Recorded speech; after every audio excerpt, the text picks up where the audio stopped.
ಮಲ್ಲಿಕಾರ್ಜುನ್ ಖರ್ಗೆ ಅವರಿಗೆ ಮಾಡಿದ ಅಪಮಾನ ನಮ್ಮ ಸಮಾಜ ಸಲ್ಲಿಸಲ್ಲ. ಬಿ ನಿಂಗಯ್ಯ.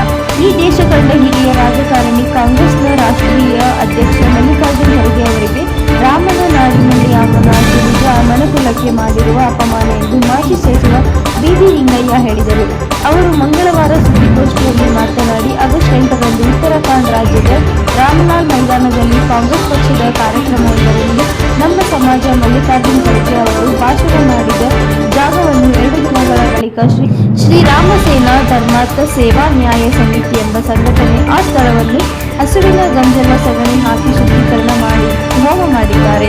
ಸ್ವಾತಂತ್ರ್ಯ ಬಂದು 80 ವರ್ಷಗಳೆದರೂ ಅಸ್ಪೃಶ್ಯತೆ ಎಂದು ಸಮಾಜದ ತಾಂಡವಾಡುತ್ತಿರುವುದು ಬೇಸರದ ಸಂಗತಿ. ಈ ನಾಡಿನಲ್ಲಿ ಸಮಾನತೆಗಾಗಿ ಹೋರಾಡಿದ ಬುದ್ಧ, ಬಸವಣ್ಣ, ಕನಕದಾಸ, ಕುವೆಂಪು, ಹಿಂದೂ ಸ್ವಾಮಿ ವಿವೇಕಾನಂದ, ನಾರಾಯಣರು, ಪೆರಿಯಾರ್ ನಂತರ ಹುಟ್ಟಿದ ನಾಡಿನಲ್ಲಿ ಜಾತಿ ವ್ಯವಸ್ಥೆ ಮರುಕಳಿಸುವುದು ಸಮಾಜ ಯಾವ ದಿಕ್ಕಿಗೆ ಹೋಗುತ್ತಿದೆ ಎಂದು ಆತಂಕ ವ್ಯಕ್ತಪಡಿಸಿದರು.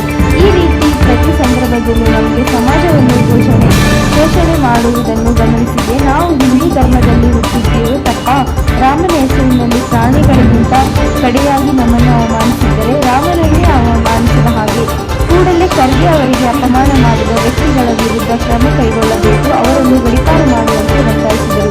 ಪರಿಶಿಷ್ಟ ಜಾತಿ ಮತ್ತು ವರ್ಗಗಳ ಹಿತರಕ್ಷಣಾ ಒಕ್ಕೂಟದ ನೇತೃತ್ವದಲ್ಲಿ ಆಗಸ್ಟ್ 20ರಂದು ಎಲ್ಲಾ ಪಕ್ಷ ಹಾಗೂ ಸಂಘಟನೆಗಳೊಂದಿಗೆ ಪಟ್ಟಣದ ಬೃಹತ್ ಪ್ರತಿಭಟನೆ ಹಮ್ಮಿಕೊಳ್ಳಲಾಗಿದೆ. ಪ್ರಜ್ಞಾವಂತರು ನಾಗರಿಕರು ಪ್ರತಿಭಟನೆಗೆ ಹೆಚ್ಚಿನ ಸಂಖ್ಯೆಯಲ್ಲಿ ಆಗಮಿಸಬೇಕೆಂದು ಮನವಿ ಮಾಡಿಕೊಂಡರು.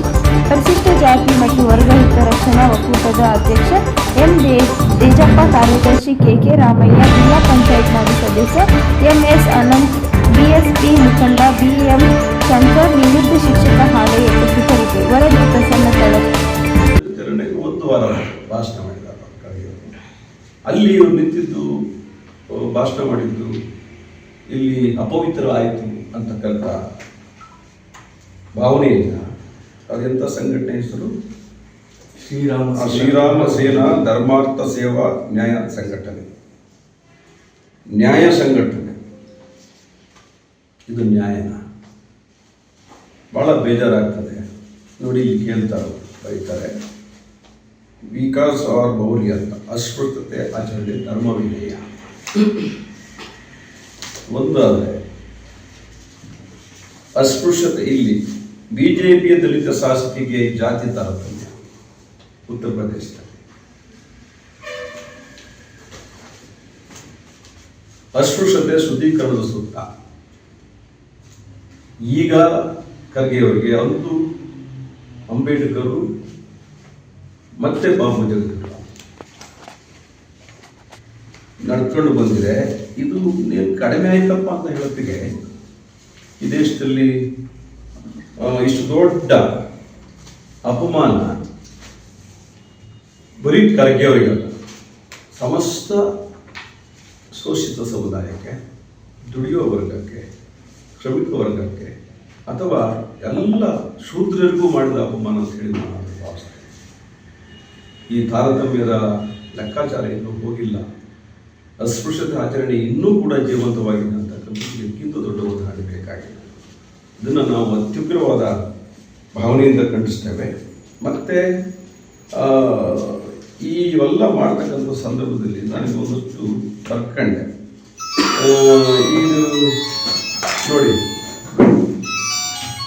ಸಾಮಾನ್ಯವಾಗಿ ಎಲ್ಲ ಕಡೆಗೆ ಇವತ್ತಿನ ದೇಶ ಆಗ್ತಿರ್ತಕ್ಕಂಥವ್ರು ಭಾರತವನ್ನು ವಿಶ್ವಗುರು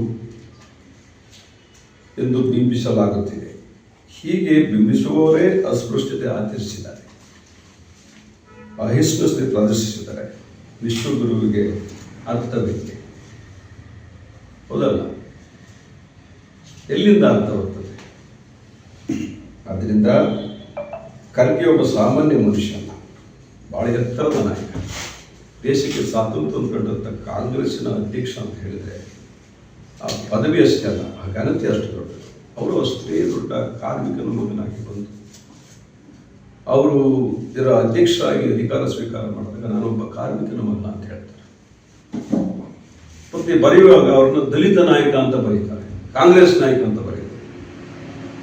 ಬರೀ ನಮ್ಮ ಒಳ ಮನಸ್ಸು ಹೇಗೆ ಕೆಲಸ ಮಾಡ್ತಾರೆ ಹೇಳಿ. ನೀವೆಲ್ಲ ಯುವಕರು ಹೆಂಗೆ ಸಮಾಜ ಬದಲಾವಣೆ ಆಗೋದು? ಅಥವಾ ನಾವು ಹಿಂದೂ ಧರ್ಮದಲ್ಲಿ ತಪ್ಪ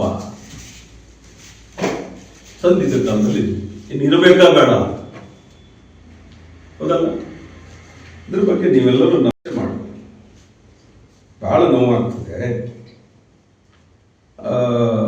ಉತ್ತರಾಖಂಡದಲ್ಲಿ ಇಂಥ ಒಂದು ರಾಮನ ಹೆಸರಲ್ಲಿ ಕುದುರೆ ಒಂದು ಬಂತು ಹೇಳಿತ್ತಂತೆ. ದೇವರೂರು ಮಾದೇವರ ಎಲ್ಲರೂ ಯಾರಿಗಾರು ಅನ್ಯಾಯ ಆದರೆ ರಾಮನ ಮನೆ ಮುಂದೆ, ಅರಮನೆ ಮುಂದೆ ಆ ಕುದುರೆ ಹೋಗಿ ಹಗ್ಗ ಕಟ್ಟಿರ್ತಾರಲ್ಲ, ಗಂಟೆ ಹಿಡಿದು ಗಣ ರಾಮ ಬಂದು ನೋಡಿದ್ರೆ ಕುದುರೆಗೆ ಏನೋ ಅನ್ಯಾಯ ಆಗಿದೆ. ಪ್ರಾಣಿಗಳಿಗೆ ನ್ಯಾಯ ಕೊಟ್ಟಂತ ರಾಮನ ಹೆಸರಲ್ಲಿ ಇವತ್ತು ಸೇವಾ ಸಂಬಂಧ ಮಾಡ್ಕೊಂಡು ಆ ಮರ್ಯಾದ ಪುರುಷ ರಾಮನಿಗೂ ಅವಮಾನ. ಹೆಂಗೆ ಇದು ಸರಿಯಾಗತ್ತದ್ದು? ಇದೆಲ್ಲ ತಾವು ನಿಶ್ಚಿತವಾಗಿ ವಿಚಾರ ಮಾಡಬೇಕು, ಮತ್ತೆ ಬರೀಬೇಕು. ಒಂದು ಜನವರ್ಗವನ್ನು ಎಷ್ಟು ವರ್ಷ ಹೀಗೆ ಅವಮಾನ ಮಾಡುವಂಥದ್ದು, ತುಚ್ಛವಾಗಿ ಕಾಣುವಂಥದ್ದು, ಅಪಮಾನ ಮಾಡೋದಕ್ಕೊಂದು ಮಿತಿ ಇರಬೇಕಲ್ಲ. ಹೇಗೆ ಸಹಿಸೋದು? ನಾವು ನೀವೆಲ್ಲ ಒಟ್ಟೊಟ್ಟಿಗೆ ಬದುಕ್ತಾ ಇದ್ದೀವಿ, ಇಲ್ಲಿ ನಮ್ಗೆ ಅಂತ ಅನುಭವ ಆಗಿಲ್ಲ.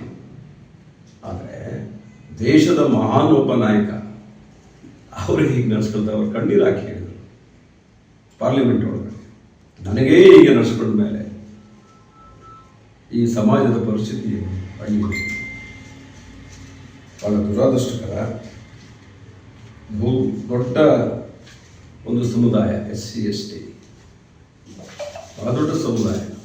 ಭಾರತ ದೇಶದ ಜನಸಂಖ್ಯೆಯಲ್ಲಿ ಸರಿಸುಮಾರು NSS ಒಂದು ರಿಪೋರ್ಟ್ ಇದೆ, national sample survey organisation. 29 point ಎಷ್ಟು ಜನಸಂಖ್ಯೆಗಿದೆ SC ST ಅಂತಾರೆ. ಈಗ ಅಂಕಿಅಂಶಗಳು ಲೆಕ್ಕ ಸರಿ ಇಲ್ಲ. ಒಂದಷ್ಟು ಜನ ಬೇಕಾಗ್ಬಿಟ್ಟಂತೆ ಬಿಡಪ್ಪ ಇಲ್ಲೇ ಬರ್ಕೊಳ್ಳೋಣ, ಪೇಟೆಯಲ್ಲಿ ಎಷ್ಟು ಮನೆ ಎಷ್ಟು ಅಂದಾಜು ಯಾರು ಪಟೇಲ್ ಒಂದು ಹಿರಿಯರು ಹೇಳೋದು ಹೋಗ್ಬೇಕು. ಈಗ ಮಾಡಿದಂಥ ಸರ್ವೆ ಕೂಡ ಇದೆ. ಅದನ್ನು ಇವೆಲ್ಲ ನಿಖರವಾಗಿ ಹೇಳಬೇಕು ಅಂತ ಹೇಳಿದರೆ ಸರಿಸುಮಾರು 1/3 of the Indian population are SC ST. It means a very big group. ಇಂಥ ಒಂದು ಸಮುದಾಯದಲ್ಲಿ ಹೀಗೆ ನಡೆಸ್ಕೊಳ್ತಕ್ಕಂಥದ್ದು ಯಾರು ಕೂಡ ಒಂದು ಮನುಷ್ಯತ್ವ ಇರ್ತಕ್ಕಂಥವ್ರು, ತಿಳುವಳಿಕೆ ಇರ್ತಕ್ಕಂಥವ್ರು, ಯಾವ ಜಾತಿಗೆ ಸೇರಿಲ್ಲ ಅವ್ರು ಹೋಗ್ತಕ್ಕಂಥ ವಿಚಾರಣೆ ಅಲ್ಲ. ಭಾಳ ದುರಾದೃಷ್ಟಕರ ಸಂಗತಿ. ಅದಕ್ಕೆ ನಾವು ನಿಮ್ಮ ಮುಂದೆ ವಿಚಾರ ಹೇಳಿ ಈ